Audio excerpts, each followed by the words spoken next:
What if I told you? There are moments in music history that don't just happen. They echo. They stretch across countries, languages, and time zones, until suddenly you realize you're not just watching success. You're witnessing something inevitable. Something that feels like it was always meant to happen, but still leaves you breathless when it does. Because right now, that moment belongs to BTS. And the name of that moment is ARIRANG. It didn't arrive quietly. It didn't slowly climb its way up. It claimed its place. 5 consecutive weeks at #1 on Spotify's weekly top album global chart.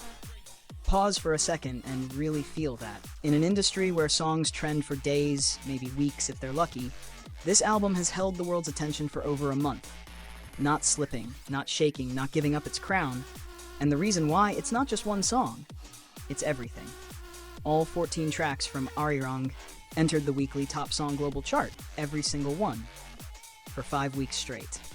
That means no skips, no weak links, no moment where the energy drops. Each song carries its own emotion, its own identity, its own story, yet somehow they all feel connected like chapters of the same heartbeat.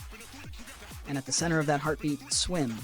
A song that doesn't just play, it pulls you in. It rises, it crashes, it breathes, like waves you can't escape. Day after day, it holds its position near the very top of global charts. 35 days. 35 days of people pressing play again and again and again. Because it doesn't just sound good. It feels like something. Something nostalgic. Something aching. Something you can't quite explain, but you don't want to let go of. But if you think this story lives only on streaming platforms, you're underestimating what's happening. Because ARIRANG didn't just conquer one market. It crossed borders like they didn't exist. In the UK, one of the most competitive music industries in the world, it held strong on the official albums chart for 5 consecutive weeks. In Japan, it didn't just perform well.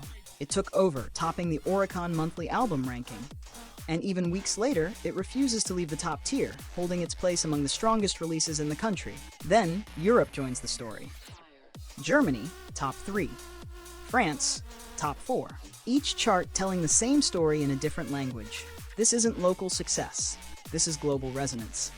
And in Australia, it climbed even higher, pushing its way toward the very top, like it still has something to prove. But let's be honest. At this point, it doesn't need to prove anything. And yet, they keep proving it anyway.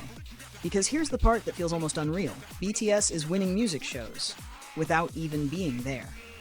No stage, no performance, no live broadcast appearances. And still, first place. Again, and again, and again. Swim dominates across major programs, and just when you think it couldn't go further, a B-side track 2.0 steps in and wins too. 15 trophies, 15 victories, without physically standing in front of an audience.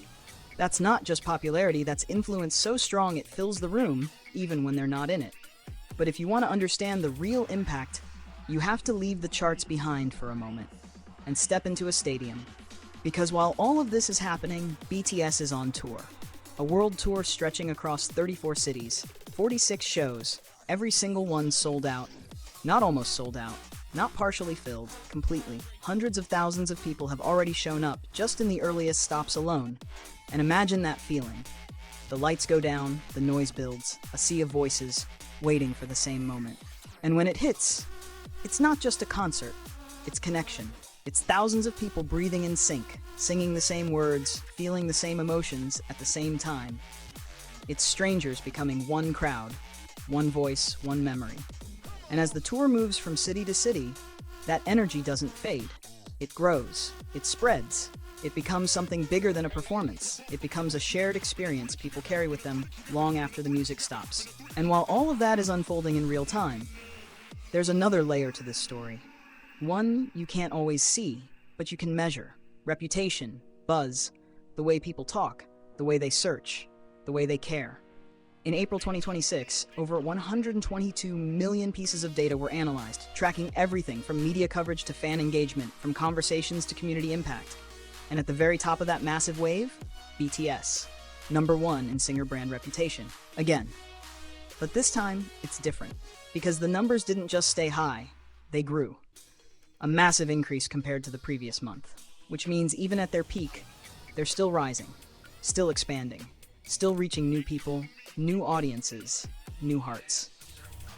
And maybe that's the part that hits the hardest, because success usually has a peak, a moment where things slow down, where the excitement settles. But this feels like momentum that refuses to break, like a story that keeps writing itself, faster and louder with every chapter.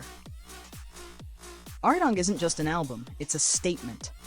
A declaration that music doesn't need boundaries, that language isn't a barrier, that emotion travels further than anything else. It lives in playlists, in late-night listens, in crowded stadiums, in quiet moments when a single lyric suddenly means everything. And somewhere, right now, someone is hearing one of these songs for the first time. Someone is pressing play, not knowing they're about to fall into something unforgettable. And somewhere else, thousands of voices are already singing along, word for word, feeling for feeling. So maybe the real question isn't how big this era will become, because it's already massive. Maybe the real question is, how far can something like this go when it's powered not just by music, but by emotion? And if this is only the beginning of ARIRANG, then we're not just watching history. We're standing right in the middle of it.